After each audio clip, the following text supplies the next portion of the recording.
C'est la défense carocane. Le pion prend la place du cavalier, mais il s'apprête à soutenir l'avancée du pion D au centre.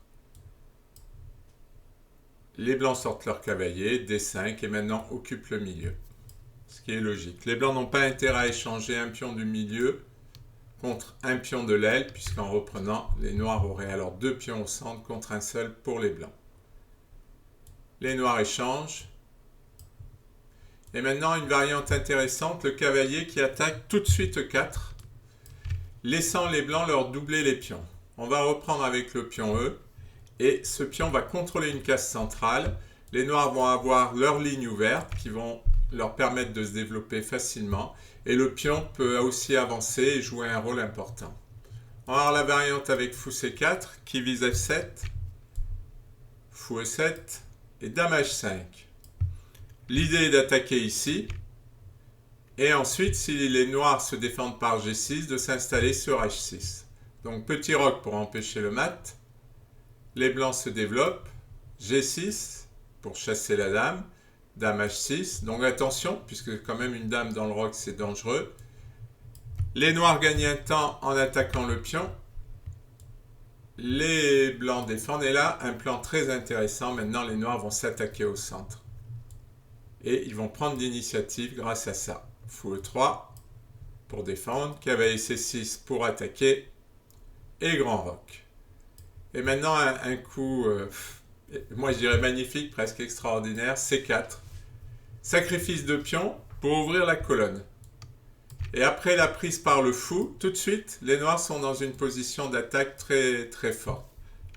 Cavalier menace le pion avec le fou, quasi obligé de défendre par fou B3, puisque si le fou blanc venait par là, et ben le pion A serait en prise. Tour C8, tout d'un coup, là, les trois pièces, en 2-3 coups, les trois pièces se retrouvent très actives et l'attaque est lancée. Il ne restera plus qu'à amener la dame, ce qui ne saurait tarder. Cavalier C3, et voilà, la dame est en jeu. Nous avons maintenant 4 pièces qui participent à l'attaque en quelques coups. Roi B1 pour essayer de défendre le pion. Et là, tour prend C3, on élimine un défenseur. Et on fait un nouveau sacrifice, fou prend C2. Sauf que celui-là, c'est plutôt un pseudo-sacrifice. Voyons comment se termine la partie. Roi A1. Et après, fou prend B3. Bon, la position est désastreuse. Et les blancs ont abandonné. Voyons quand même quelques variantes de maths. Cette position sera reprise dans Apprendre à faire échec et maths, où elle sera vue sous tous les angles. Mais là, déjà, on va pouvoir voir quelques coups qui sont intéressants. Roi B2, fou prend. Et là, c'est vrai que l'attaque sur A2 est décisive. Sur roi prend B3, on fait dame prend A2. Après tour A1, cavalier prend. Là, la position, ça se voit que ça ne va pas, parce qu'il y a toujours 4 pièces qui attaquent, le roi est très exposé. Et si par exemple le roi prend le fou, nous prenons avec la dame, le cavalier protège. Si le roi vient là, il y a mat. Et s'il prend le cavalier, il y a toujours mat. Le fou bloque le roi.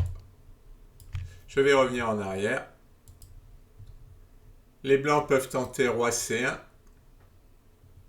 Mais la situation ne va pas s'améliorer parce qu'il y a encore cavalier prend A2 avec la prise en C3 qui assure quasiment le gain pour les noirs. Supposons que le roi prenne le fou.